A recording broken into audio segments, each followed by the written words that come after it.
Hey guys, welcome back to Barry's Corner. It's Emily here, and today I'm going to be letting Instagram pick what books I read for a week.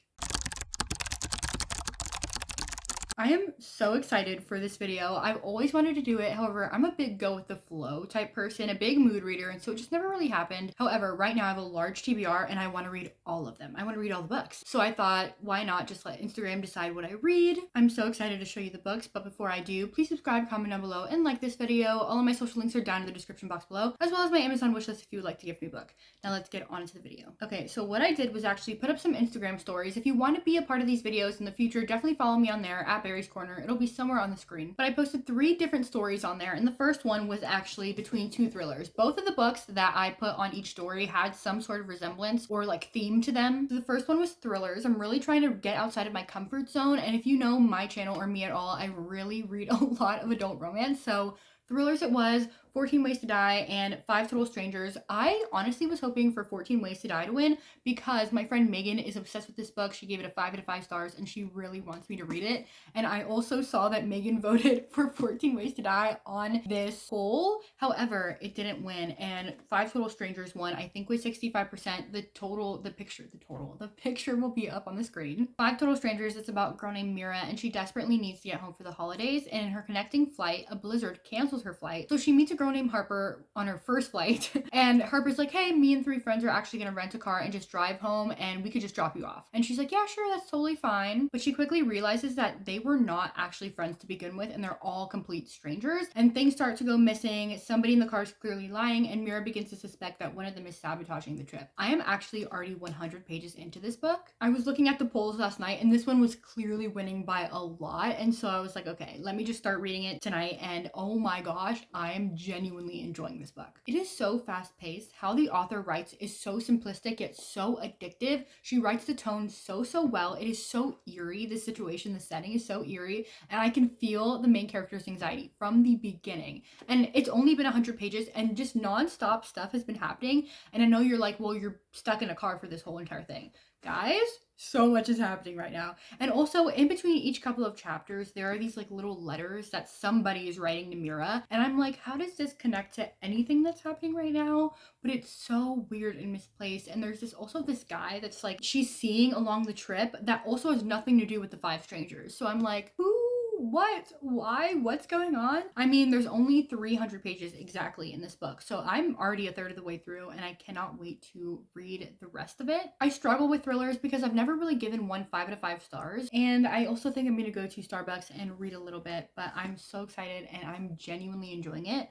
And I just learned that Instagram has amazing taste. Okay guys, I'm gonna keep it short, but I am 200 pages into 5 Total Strangers, and oh my gosh, I'm in constant awe of this book. I'm in constant shock. Something just happened, and let's just say somebody's hurt, and it may have to do with the car. Somebody sabotaged. I just genuinely don't know who it is. Like, I don't know who it could be. I could literally say every single person, but somebody's sabotaging this trip. I know for a fact. But also, I don't understand what these weird letters are coming from. I said this earlier, but there are these letters. My cat is being crazy over there. There are these weird letters that happen every couple of chapters, and I'm like, who is writing this? And this person's like in love with her, like infatuated, obsessed with her. Who is this? Is this a person from the car? I want to know. And I want to know if this is happening after the whole car thing. I want to know. Okay, but I will update you guys when I'm finished with this book because it is literally going so fast. I'm in love with it, and the ending will truly determine if it's a 5 out of 5 stars. Okay guys, I finished 5 Total Strangers. It has been 2 days since I started it, and honestly, it did not need to take 2 days. I could have read this all in one sitting. I really could have. I've just been doing other things. But this author, just how she writes, you can tell that her writing is meant for thrillers. Like, that is what she was born to do, is write thrillers. And I know that's so extreme, but just, it's so freaking good. This is one of my favorite thrillers I've ever read. I don't know if like the timing is right. Like when I read this book, I was just in the mood for a thriller, or just the tone of this novel. As I said, it was eerie before. I feel like this is the first novel that I've always been on the edge of my seat. In the last 1/3 of the book, just, I could literally feel the main character's descent into madness.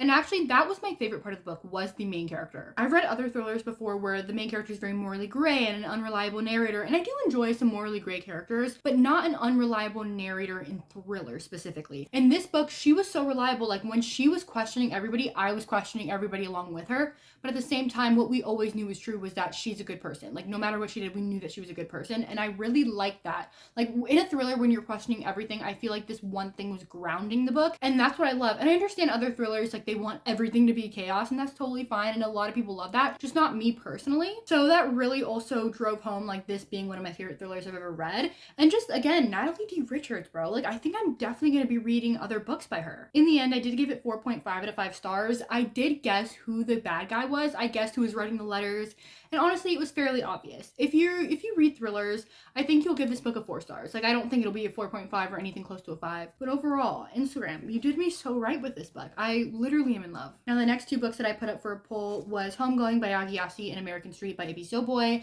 Honestly, I thought Homegoing was gonna win because I feel like this is a well-known book, and Yagi Yasi, I've read Transcendent Kingdom by her, love it so much, and it's also a shorter book. I don't know, I just thought people would pick it. But no, American Street won by a lot, actually. Well, actually, no, I just lied to you. It was 50-50 for a while, but the common theme in this book is Black Americans getting separated by somebody in their family. Actually, I just lied. This isn't America. They are just from Africa. It's just in Ghana. But this one actually is about a girl named Fabiola, and her mom are coming from Haiti to America to go live with her cousin. However, when her mom and her come, her mother is detained by the immigration system, so she has to live with her cousin all by herself, trying to navigate a new school and a surprising romance all on her own. And just as she finds her footing in this strange new world, a dangerous proposition presents itself, and Fabiola must learn that freedom comes at a cost. Trapped at the crossroads of an impossible choice, will she pay the price for the American dream? I've been wanting to read this book for forever. I actually read Pride by Ibby Zoboy, and I enjoyed it. It had the theme of gentrification. I feel like these heavy topics are a common theme throughout her works. This also won the National Book Award, and well, actually, it was a finalist. I just lied to you. But I've heard such great things about this book, and I think this one will be better than Pride. I gave that one like a 3.75. Hopefully I give this book higher, but yeah, I'm excited to get into it and just get into the story.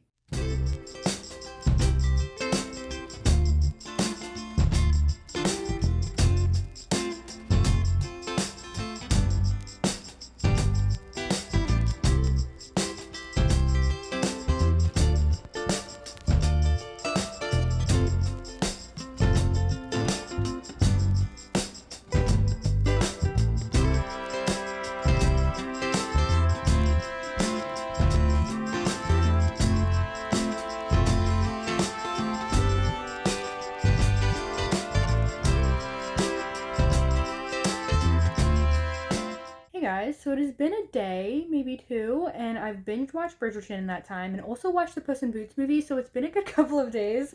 But I am a third of the way through American Street, and boy, am I really enjoying this book. Just like the last book, the author is conveying tone so well. The underlying tone of sadness and grief and confusion and just feeling lost in a big city and a big country, and also just feeling at odds from the first moment you step in America is just so cool to read about. And also comparing it to Pride by Ibby Zoboy, it's so completely different. Of course, the writing is the same, and so I kind of do like being back in her writing, but the way that she writes Fabiola compared to the main character in Pride is so completely different, and I actually really am enjoying that. But one of the main things that I like is how Fabiola is seeing America for the first time, especially crime. Like, I feel like when we read books about people coming to America, we read all about the amazing moments, and yeah, she's saying like, oh my gosh, the streets are clean and everything, but also like she's also seeing the crime and how different people are and how it's similar or different from Haiti, and it's so cool to see it from her eyes. So I'm very excited to continue reading, and I'll update you guys a little bit later. Hey guys, it is the same night. I'm exhausted. I'm about to go to sleep, but I am 2/3 of the way through American Street, and I'm really enjoying it. Aside from Fabiola's perspective, every couple of chapters, we get like a page or two of somebody else in the family's perspective, and I'm really enjoying it. Another thing is, on the back of the book, it says that she's trapped at a crossroads of an impossible choice. And so basically what I can tell you without being too spoilery is that she is stuck between turning in a drug dealer or like getting her mom out of prison. And I know you're like, well, that's so easy, but like, it's not. I can't tell you who the drug dealer is because that would be a spoiler. But honestly, at first it was like, it's kind of an easy choice. But now, like literally even in the last chapter that I read, it's so crazy how everything's connected and everything's intertwined. And I realized that I'm really enjoying this book because my bar was set so low after reading Pride. Like, this book is so deep and like has layers to it for a YA novel. And this book really hits hard. And I feel like is really, really, really good for a YA novel. So I'll update you guys when I finish the book. It is the next day. In the same spot, of course. But I didn't finish it. I'm 20 pages till finishing, and something so crazy just happened right now. To what actually I think my favorite character in the entire book. He got involved in something. My heart. I'm upset. My heart shattered. This book has more plot twists than the thriller did. And by the way, I do realize that the thriller was a 4-star book. Still really good. My heart sank. I did not expect this. Okay, I will update you guys when I finish the book. I just want to say that Instagram really knows how to pick a good book. The ending of this book, so shocking, so insane, so amazing. Aside from that guy getting involved with stuff that he wasn't supposed to be getting involved with, the bad guy in the book that I didn't really like got his karma. He got what was coming for him. Okay, the ending was just insane.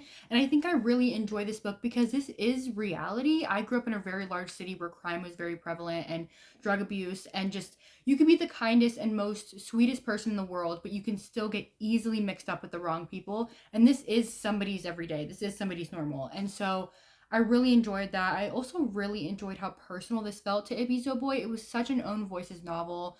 At the end, she had an author's note that talked about how when she came from Haiti, she went to Bushwick in Brooklyn, which is in New York, and how it was literally a war zone. And this is literally somebody's normal. And I loved it. I love to talk about it. I don't hear enough about it. And I truly think this is like one of the best YA books that I've ever read. One of my favorite of all time. 5 out of 5 stars.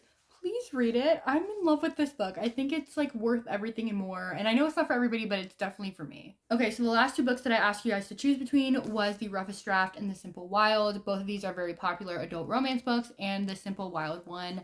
I knew that The Simple Wild was gonna win. Like, I feel like a lot of people love this book. And I'm actually 130 pages into it, or a third of the way through, and it follows this girl named Kala when her and her mother fled Alaska when she was around 2 years old and left her father behind. And now she's 26 and her father has cancer, so she's going back to Alaska to meet him, but she has never really talked to him much, and she's having a hard time. And this guy named Jonah, which is a very grumpy pilot, is being mean and thinks that she can't really make it here, and she's trying to prove him wrong. But right now, again, it's 130 pages and I don't feel like anything has really happened.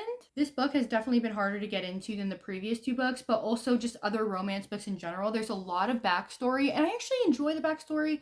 It's just taking a lot longer than I expected to read this book. I do enjoy the main character. I've read a couple of other preppy and privileged main characters, but I actually think that she's one of my favorite main characters that I've ever read that had that stereotype.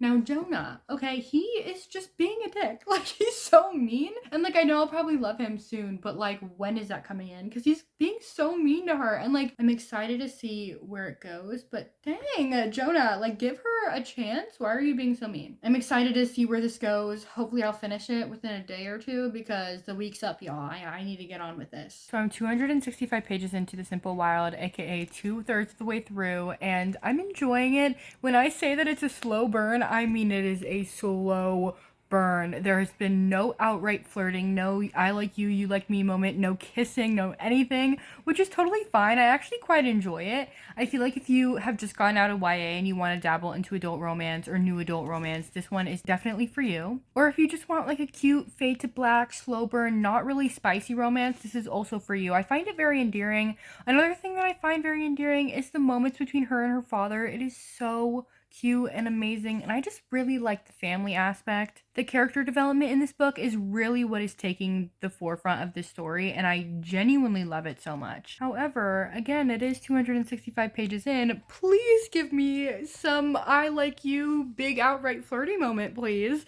I'm enjoying it, but I am a little anxious to be like, when is the like real romance going to be starting? Will I get enough of it by the end to be like satisfied? But I think I will. You'll find out in the next clip. So this is the end of the video because I finished The Simple Wild and I genuinely enjoyed the ending. It was so heartwarming to see her and her father interact, also her and her mother. And also one thing that I really enjoyed about this book was how much she respected and loved her stepfather and how he was always in her mind. I thought it was so cute and so amazing and just so nice. I also really enjoyed the ending romance between her and Jonah. Like when he went to Toronto, I love that scene. I think that's my favorite scene and that was like one of the last scenes in the book. I did give it a 4.25 stars though, and I know that's a really high rating, but somebody's probably gonna ask why not a 5 out of 5. And I honestly just felt like I did enjoy that it was a very big slow burn. And I also enjoyed that it was a fade to black. However, I wanted a little bit more of them earlier on in the book. That doesn't mean that it didn't have to be a slow burn. I mean like a couple chapters before. Like I did see that there was attraction, but I wanted a little bit more of like outward flirting, if that makes sense. So it didn't have to sacrifice the slow burn, but I just wanted a little bit more. But anyway, that's it. And honestly, 4.25, a 4-star, and a 5 out of 5 star? This video, are you kidding me? Me and you, we have great taste, and I'm honestly so glad that I did this video because I go back to college tomorrow. But if you guys have ever read any of these books, definitely let me know down in the comments below and what you guys thought about them. Please subscribe, comment down below, do whatever you want to do, and goodbye.